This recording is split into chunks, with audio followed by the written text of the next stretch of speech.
Je vis avec quelqu'un qui est passionné par le jeu d'échecs et j'en entends parler du matin au soir, donc autant en faire une vidéo. Non mais je sais même ce que c'est qu'un fianchetto, c'est pour vous dire.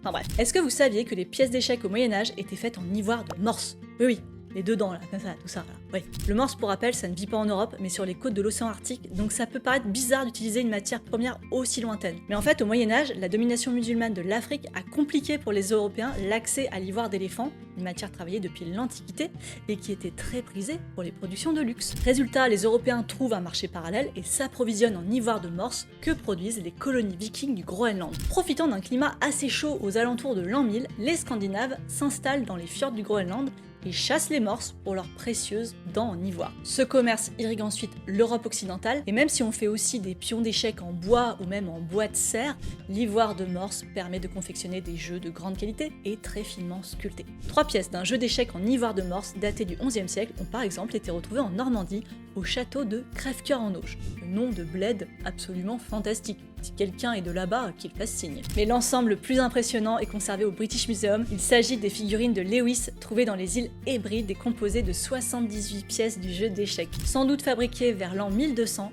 elles sont en excellent état de conservation. Et franchement, mais j'adore la tête de la reine, elle a l'air d'être au bout de sa life.